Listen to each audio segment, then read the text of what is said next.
மகன் தூய ஆவியின் திரியேக ஆசீர்வாதம் நம் அனைவரையும் ஆசீர்வதித்து காப்பதாக. ஆமீன்.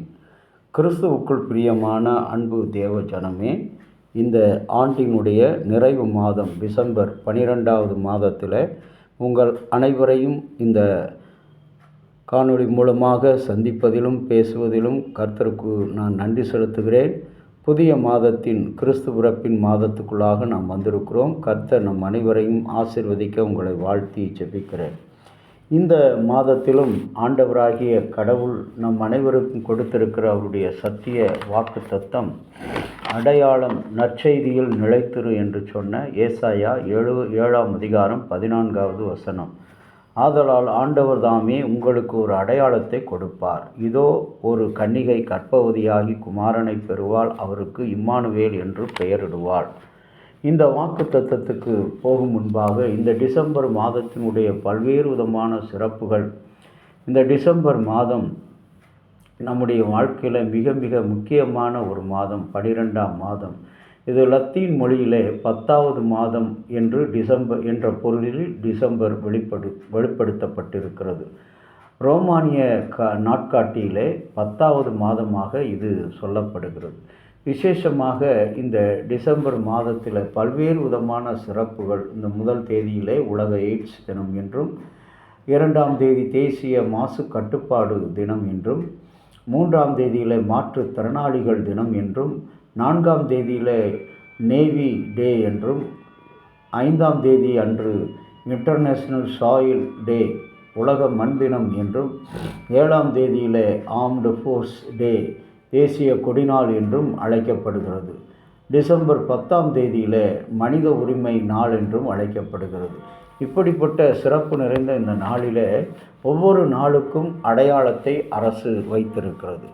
ஆனால் இன்றைக்கு கடவுள் நமக்கு ஒரு நற்செய்தியை அந்த நற்செய்தியினுடைய அடையாளம் என்ன? ஒரு வாலிபன் ஒருவன் ஞானம் அடைய வேண்டும் என்று சொல்லி அவன் தொலைதூரம் பயணப்பட்டு போகிறான் இமயமலை நோக்கி. அப்பொழுது கங்கை ஆற்றை கடக்க வேண்டிய நிலையிலே அவன் நெருங்குகிறான். அப்பொழுது அந்த கங்கை ஆற்றினுடைய பாறையிலே அமர்ந்து தியானம் செய்து கொண்டிருக்கிறான். அப்பொழுது அந்த கங்கை நதி அவனோடு பேச ஆரம்பிக்கிறது. சகோதரா, உன் கண்களில் ஏன் கங்கை, உனக்கு ஏன் இவ்வளவு சோகம் என்று கேட்கும்போது அந்த இளைஞன், நான் எடுக்கின்ற எந்த முயற்சியும் எனக்கு வெற்றி அடையவில்லை, எல்லாமே தோல்வியில்தான் முடிவு வருகிறது. நதி அவனை மீண்டும் பார்த்து, கங்கை நதி, என்னை பார், என்னுடைய பயணம் கடலை நோக்கி இருக்கிறது. நான் செல்கின்ற வழியெல்லாம் மிகவும் அழகான வண்ண வண்ண செடிகள், வண்ண வண்ண மலர்கள், அழகான பல செடிகள் எல்லாமே ஆற்றோரங்களில் இருக்கிறது. அவைகளை நான் ஒரு நாளும் பற்றி கொள்ளவில்லை. என்னுடைய இலக்கு கடலை நோக்கி செல்வது தான். அதுபோல் உனக்கென்று ஒரு இலக்கை நீ வைத்து கொண்டாய் என்று சொன்னால் வெற்றி அடையலாம். அதுபோலவே அவன் செய்தான், தீர்மானித்தான், தன்னுடைய வாழ்க்கையின் இலக்கை அடைந்தான்.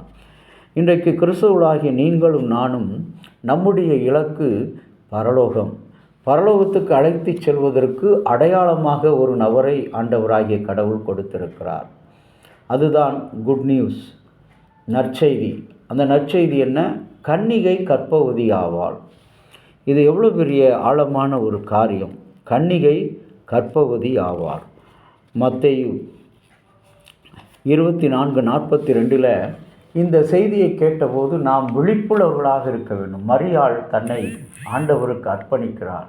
நானும் புருஷனை அறியாத, அடையாளம் இல்லாத இந்த யூத சமுதாயத்திலே அடையாளம் இழந்த ஒரு பெண்ணாக இருக்கிறேன். என்னால் எப்படி முடியும் இந்த உலகத்துக்கு ரட்சிப்பை கொண்டு? அப்பொழுதுதான் ஆண்டவர் சொல்கிறார், நீ பரிசுத்த ஆவியினால் கற்பந்தரித்து ஒரு குமாரனை பெறுவா, அவருக்கு இம்மானுவேல் என்று பெயரிடுவாய்.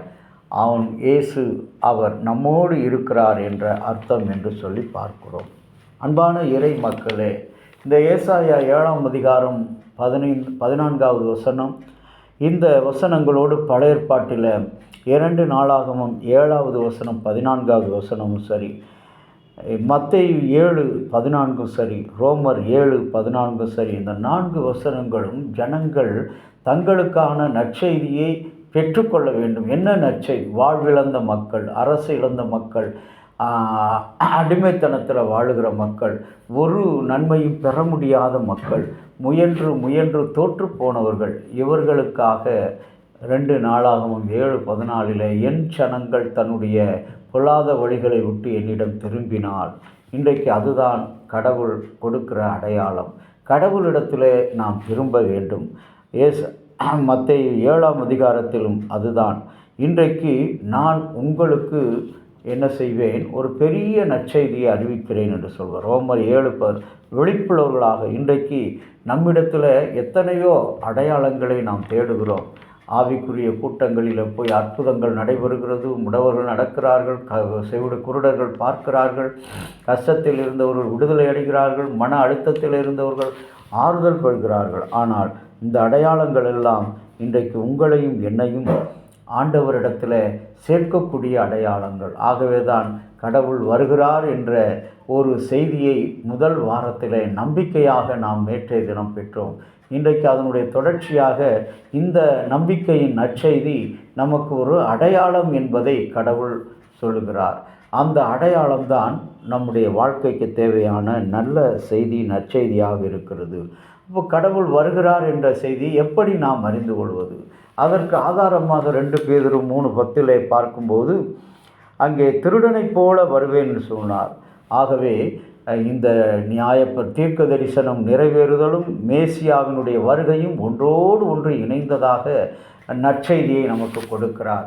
இந்த தீர்க்க தரிசனம் குழந்தையாக வருவார், கன்னி பிறப்பின் மூலமாக ஒரு அடையாளத்தை கொடுப்பேன் என்று சொல்கிறார். கடவுள் எப்பொழுது வருவார் என்று நமக்கு தெரியுமோ தெரியாதோ, ஆனாலும் அவருடைய தீர்க்க தரிசனத்தின் மேல் விசுவாசம் உள்ளவர்களாக இருக்க வேண்டும்.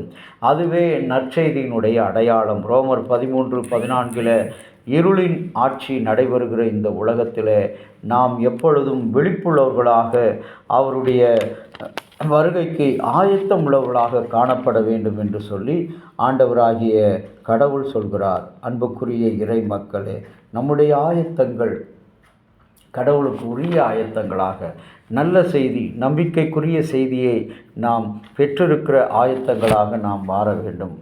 ஆதலால் ஆண்டவர் தாமே உங்களுக்கு ஒரு அடையாளத்தை கொடுப்பார். இதோ ஒரு கன்னிகை கர்ப்பவதியாகி ஒரு குமாரனை பெறுவாள், அவளுக்கு இம்மானுவேல் என்று. இம்மானுவேல் என்றால் கடவுள் நம்மோடு இருக்கிறார், காட் வித் அஸ் என்று சொல்லுகின்ற அந்த நம்பிக்கை வாக்குத்தத்தம். இந்த மாதம் முழுவதும் கடவுள் நம்மோடு இருந்து நம்முடைய அன்றாட அலுவல்கள், நம்முடைய தேவைகள், நம்முடைய கஷ்டங்கள் அனைத்துக்கும் விடையாக அவர் இருந்து நம்மை ஆசீர்வதிக்க நம்மை அழைக்கிறார். நாம் இதற்கு ஆயத்தம் உள்ளவர்களாக கடவுளை நோக்கி பார்ப்போம்.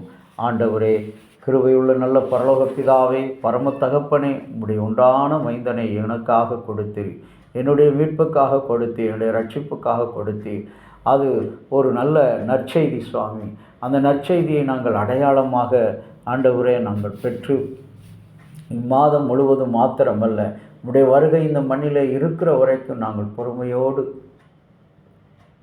எங்களுடைய இலக்கு விசுவாசத்தில் நல்ல போராட்டத்தை போராடினேன், என்னுடைய விசுவாசத்தை காத்து கொண்டேன் என்று சொல்கிற அந்த இலக்கை நாங்கள் ஆண்டவரை அடையாளமாக வைத்து நற்செய்தியை நிலைத்திருக்க, இயேசுவில் நிலைத்திருக்க, அவருடைய விசுவாசத்தில் நிலைத்திருக்க, அவருடைய அடையாளங்களில் நிலைத்திருக்க எங்களுக்கு அருள்தாரும். எங்கள் அத்தியட்சர், ஆலோசனை சங்க செயலர், உறுப்பினர்கள், ஆண்டவரை குருமார்கள், ஆண்டவரை அனைவரும் இப்படிப்பட்ட நம்பிக்கையில் நிலைத்திருக்க, அடையாளங்களில் நிலைத்திருக்க ஆண்டவர் உதவி செய்த சுவாமி.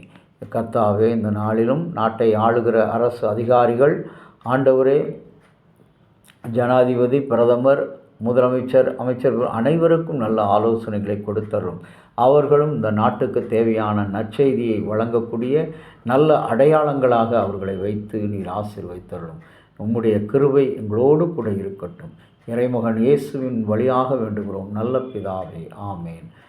தந்தையாகிய கடவுளின் அன்பும் மைந்தராகிய இயேசுனுடைய அருளும் பரிசுத்த ஆவியினுடைய நல்ல உறவும் பாதுகாப்பும் உங்கள் அனைவரோடு கூட இருப்பதாக, ஆமேன். கடவுளின் ஆசீர்வாதம் இந்த மாதம் முழுவதோடும் நாம் கடவுளின் அடையாளங்களாக இருக்க கடவுள் நமக்கு துணை செய்து காப்பாராக, ஆமேன்.